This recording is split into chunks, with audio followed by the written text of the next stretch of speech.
Hey, good morning. Good to see y'all guys. It's Sean here from Voices from the Dirt Road. It's so good to see you this morning. Today, we got an awesome show for you. But let me tell you something. Today, we're going to do this show in 30 minutes. And the reason why we're doing it in 30 minutes, because I got to get outside before the rain comes to take care of the cows and my staff and others. Hey, it's summer. Summer camps is just about over, and they got to get somewhere and pick up kids. So that is the real world that we're actually playing in. So just like y'all guys, we actually live in the real world, but we do want to bring you some great information that's actually happened in the world of agriculture this morning. So with that being said, let me just orient you to our stool just real quick. As y'all guys know, every week we focus, and it continues to be true, we focus on this stool. We talk about livestock, we talk about row crop, we talk about forestry, we talk about the USDA, but then ultimately we talk about where is the Farm Bill. And as I go on to tell you up top, the Farm Bill has not moved much from last week. And I don't think it's going to move too much because of some things that they're trying to work on in DC, but I'll talk more about that a little bit later. If I didn't say it, let me say it now. This is our 37th episode. So I just want to thank everybody for supporting us and continue to follow us. And hopefully the information that we give you is very helpful to what you're trying to understand when it comes to agriculture, regardless if you live on a farm or not. So with that, let's jump right on into this show today. With that being said, there's a lot of things going on in the world of agriculture, and one of the biggest areas this week that we're going to talk about is on when it comes to livestock. Y'all guys know that I personally was raised on a farm in Southwest Georgia where we had livestock, row crops, and the whole 9 yards. But I was the kid who just loved working with the cows. And after 40 years of being in the military, I got to my dream to own my own cattle farm. And now we run a cow-calf operation and looking to diversify as much as possible here on the farm. So with that being said, the status of the cattle herd here in the United States is the smallest it has been in 75 years. With that being said, that is putting unbelievable pressure on a couple things. One, making sure that we actually have enough beef to feed the American people and the world. But on top of that, because of the amount of cattle is so small, from a farmer point of view, now we're finally making some money when it comes to selling our cows in the cow-calf operation. However, on the flip side of the coin, on the consumer side of it, it's very, very high prices when you go to the grocery store. So right now, we are in that particular world where the farmer like myself or the rancher or producer like myself is happy, but on the flip side of the coin, the consumer is not too happy. What I can say that the consumer is still sticking with our beef farmers because of the quality of the beef that we're producing. But at some point, something is going to have to give. And when I say that, it gets into a little bit of a situation where here on my farm, we are looking at doing a couple of things of keeping heifers back, try to grow the herd, but we also talking about farm to table. The problem that I'm running into with farm to table is just here in my particular area, we're struggling trying to find a beef processor that is actually USDA certified. We do have some beef processors here in my area. However, it is a long wait to get a cow or animal into it and to get processed, which doesn't actually fit anybody's business model. Because if you're going to go to farm to table, that means farm to table means that you can go to a website, pick what cow you want or what animal you want, the cuts, the whole 9 yards. Then it goes to a processor. And then from there, you can either have it shipped to you or you can go pick it up. But it's all done under the USDA so that you can make sure that the meat is good to go. With that being said, because we have this, the United States or the USDA is trying to address this problem. And they actually have started a new program called the SPUR thing, and it's strengthening beef processing. So the good thing about strengthening beef processing is they have put $5 million into this. This is a pilot program, but they have put $5 million into this program to try to take existing small processing locations and actually help them improve their stuff so they can get certified to be have the USDA stamp on it. With that being said, hopefully we're going to be able to get a more capacity of beef directly from the farm to the consumer. This beef that I'm talking about is not the beef that you're going to see in Walmart or Publix and all those kind of things. This is helping that farmer develop their businesses or their lines of effort where you can buy meat directly from the farmer and go from there. A lot of people out here now likes to know, where did the animal actually come from? And I think this is a very good thing for us. But we're going to see how this pilot program plays out. As of right now, it's in, I think, 26 different states.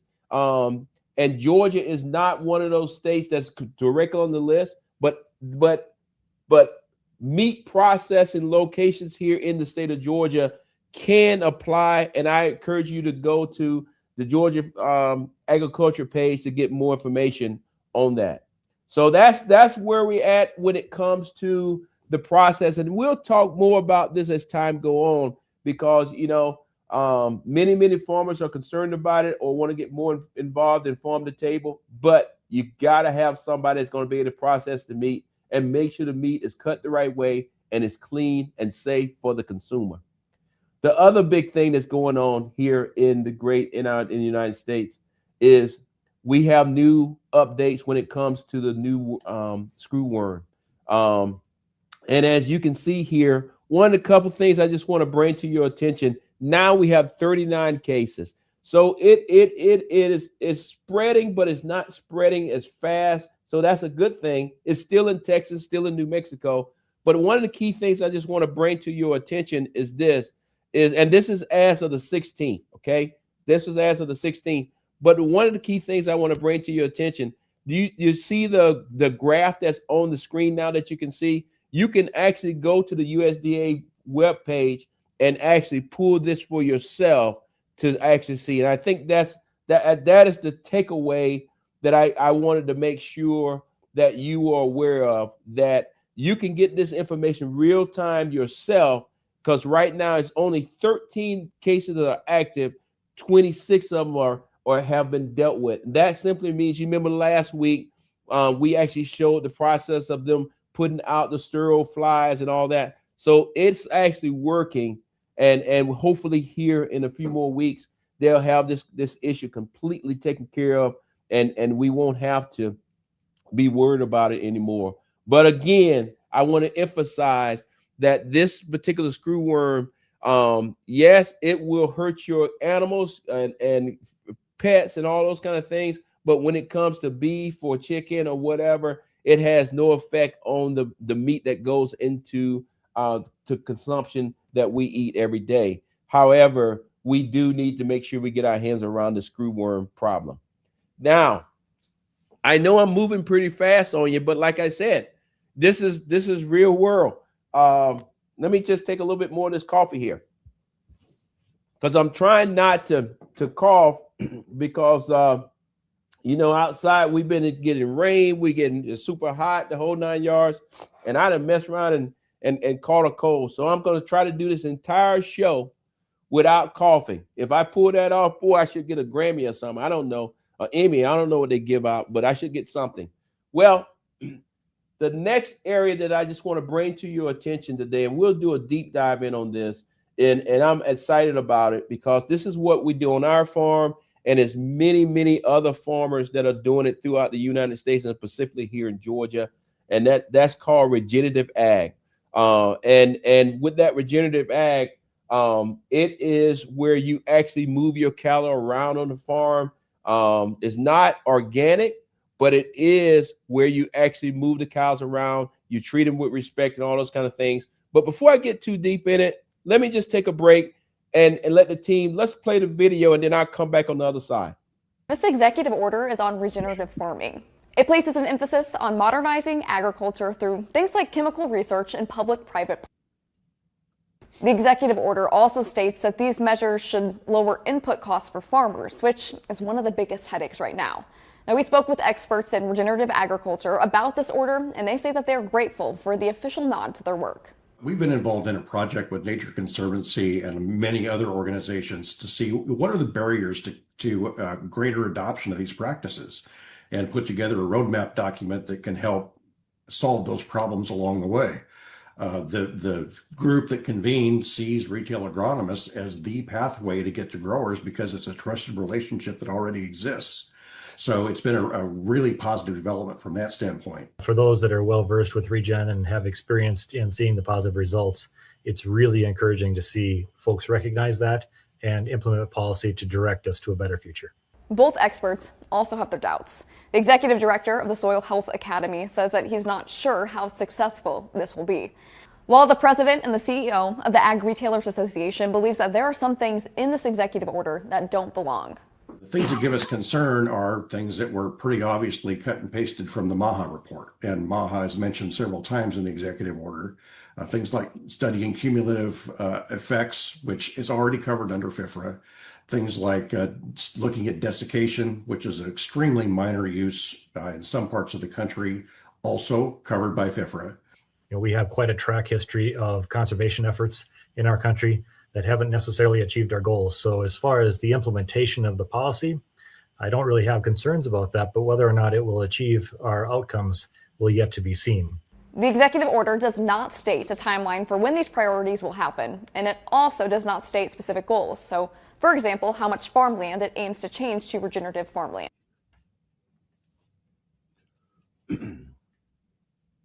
Yeah, as you can see there, regenerative ag is something that has been around, but now it looks like our federal government, USDA, the president just signed an executive order that they're trying to put a little bit more emphasis onto it. It's $700 million that the NRCS currently has. Farmers can go and sign up, and what the video was showing was on the row crop side of it. However, this is also happening when it comes to the livestock side of it, regardless if it's sheep or cattle or whatever.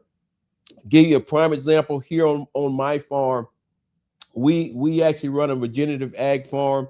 That means that we're making sure that we move the cattle around. We're making sure that we focus on the soil versus everything else. Everything else helps us make better soil, because if you're in the cattle business, I think any cattleman will tell you, if you don't have grass, you can't have cows. So with that being said, I am happy to let y'all guys know that I am part of this study of this program. It's called the CSP program. I think we're going to put CSP up on the table there on the screen, as you can see. But the key piece is it's all about focusing in on your pastures, focusing on the land, focusing on the soil to actually try to keep it as good as possible, not putting as many chemicals out there and all of those things. So the program, like I've talked about here, has $700 million put into it. It's a pilot program. That simply means that you're going to fill out some paperwork. Yes, I have to fill out some paperwork. It's not over the top. It's the same thing that I do every day. And when I leave out of here today, I'll walk outside, check on the cows, and move them to a different pallet. And then from that, I'll maybe see how much grass they ate and all those kind of things. Nothing overbearing. The key piece I want to let you know is 400 million of it goes to row crop, and then 300 million goes to livestock, or what I do on my side. So the government is the president and the federal government is saying, okay, let's see, can we actually help our farmers out and move more farmers into regenerative ag. Regenerative ag is kind of the way that I describe it is you have organic, regenerative ag, and then you have just normal everyday agriculture that you see.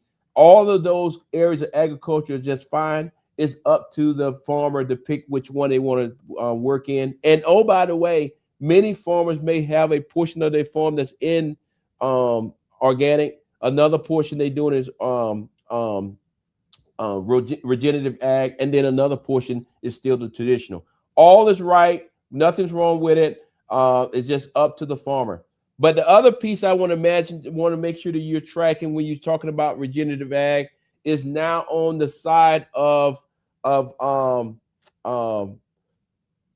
keeping cattle on the farm and treating them with respect and all those kind of things. So a couple of things now is out there that USDA has been pushing to us on NRCS, and that's actually rotating your cattle around, having cross fencing, having versus collars, GPS collars. And I just wanted to walk you through a couple of things with that. Since we have moved into this regenerative ag, and the amount of cattle is so small, we have made the decision this year to keep all of our heifers back and continue to grow our herd that way versus going out into the sale barns or going to a sale and trying to buy some additional cattle.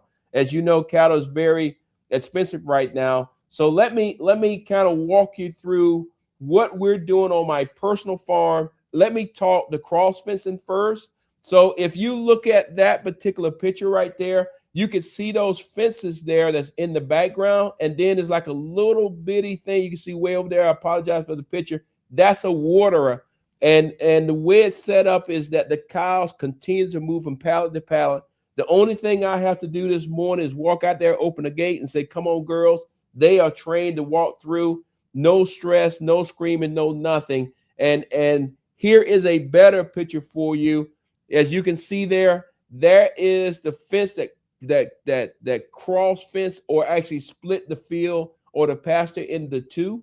And then as you look further up there, you see a yellow top thing. You can barely see it. That is the waterer. With that being said, and I'll use this picture a little bit. This picture here is a picture of my calves or my heifers that are in my heifer development program. So these calves here now have been weaned off their mothers. On top of that, they're actually getting grain, but on top of that, they have access to grass and they have access to clean water. But on top of that, they are learning how to do the rotation. And with the waterer, if you look closely, I know you can barely see it, the balls that usually sit on the top of it that they push down with their nose, they still don't know how to do that. So we got that off so they can just drink the water. But as they get bigger, they in the heifer development program, not only are they be gaining weight, but they will also be learning the routine of the farm so that a year to 2 years from now, when they join the herd back, they understand everything. The other piece that I want to at least bring to your attention that if you have a program like this and you're trying to do it whatever way you're trying to do it, but on ours, every last one of those heifers that you see in that picture have now went through genetic testing with their DNA, and it comes back and it tells us which one of the calves is going to be calving ease, but on top of that, which one of them will produce the best meat, best steaks, and all those things.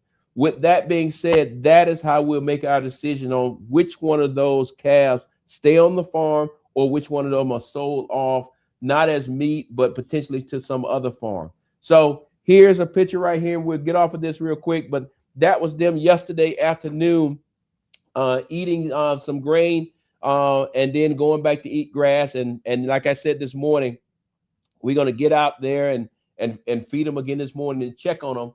Because that's what we do, and make sure that everybody's okay. The other piece that I just want to bring to your attention is I talked about keeping the heifers and keeping the calves, but I want to go back just real quick if I can and point out when I said rotating the cows through the gate system. That's what I have. That is up to date. That is great. The whole 9 yards. However, there's a new system now that's coming, and that system is where they put a virtual collar, put a collar around the cow's neck that they also get used to, as you can see right there. And that collar becomes a virtual fence. So you can now use your phone where I got to go out this morning and check them and move them to the next pasture. Now you'll be able to get on your phone and say, yep, I want to move them to here. And because they get used to that collar in their neck, they will actually start moving around. And the key thing I just want to bring to your attention, we'll have these slides up for you, but the key thing I just want to bring to your attention is what you saw that I have when I have the fencing itself. That is a cost, okay? That's a cost. But now what I'll be able to do, if we decide to move to the virtual collars like some of my friends have done, is inside of my pallets, I can say, okay, you in there, but instead of having the whole 2 or 3 or 4 or 5 acres, you only have 1 acre for the next 2 hours to eat. And then virtually I can move them a little bit more. Virtually I can move them a little bit more. So it just gives you more control of your cattle. But the key thing it gives you more control of is where they actually eat in the grass and what are they doing. And on top of that, making sure that after they finish eating the grass wherever they're at and pooping, they don't actually go back to that particular spot. Again, keeping the animals healthy, keeping everything moving in the right direction. So I'm happy to see that the technology is out there. Some of my friends on larger farms have already went there, and I'm going to be going down to their farm to get a better understanding of it. But I see us here on my farm maybe about a year and a half from now. Perhaps if you come through here, you'll see where we have the virtual collars on our calves, on our cows, so that if I'm not here at the house, I can actually still move them with my phone, which I think is pretty cool. All right, the time now is 7:21.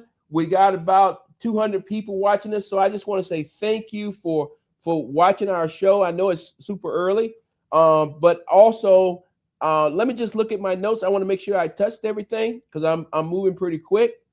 But I also want to let you know that this coming Wednesday, which is the 27th, at 7 p.m. Let me make sure I say that again. This coming Wednesday, the 22nd at 7 p.m., which is a Wednesday night, we will be doing a special where we're talking about data centers. And in that particular reason why I bring it up on this particular platform is because I know farmers are having a conversation about data centers. Everybody's having a conversation about data centers, but we will have a conversation about data centers with an expert that will help us answer some questions. So please, tell your friends, tune in, as y'all guys know that follow me all the time, at least once a month or so, I got another series that we'll be talking about data centers, making sure that we're giving out good information. We're breaking up some of the myths that are actually out there, and we bringing in the experts, because I believe that from Voices from the Dirt Road, we need to give you the information that you need to have so that you can make your own decision of what you want to do in your own community. So next Wednesday, July 22nd at 7 p.m. And this will be advertised everywhere. But I did just want to take the time this morning to put that out there so you have plenty of time to think about it, because there's going to be a lot of things happening throughout the United States, but specifically here in Georgia on next Wednesday. So I just want to make sure they don't get lost out there in everything that's going on. So we decided to go and put it out early this morning. As y'all guys know, one of the things I spent many years in the military. And I have many friends that now they're out. They're doing okay, but some days they struggle, and they struggle with mental health. So I always, and I know that farmers, because prices are extremely high, input costs are extremely high, all kind of things are hitting us. People are stressed out. So I always like to end our show the same way. With probably the most important thing that I'm going to say is, if you're a farmer or you're a family member that knows a farmer and that individual man, female or male, is struggling, please call 988, because you'll get a live person, a professional that will help you get from today to tomorrow. That's something I've always said when I was in the military. I never wanted any of my soldiers to make a long-term decision for a short-term problem. So if you figure out those words, you know exactly what I'm talking about. But at the end of the day, that's the same thing I say to my fellow farmers and people working in agriculture out there. I know it's tough right now. The federal government is trying to pump a lot of money into agriculture. because of the input costs. But I'm not 100% sure if the money they're trying to pump in, like we talked about the 7 million and 700 million. Then we talked about 500 million. I'm not sure if that money is going to get to everybody in time to meet your particular timeline. But what I am saying is this: if you're struggling, pick up that phone, call that number, get some help, because we want to see you here tomorrow, and because you are feeding the American people. So I know the show was quick. When I look down here at the time, it's 7:25. If they were passing out awards today, I'm not sure if y'all guys would give me an award, but I would tell you all the people that work behind the scenes to help me put this show on, because they got to go and pick up kids from summer camp. They're going to say I'm the best host ever. So with that, guys, the cup is double. Have a great day.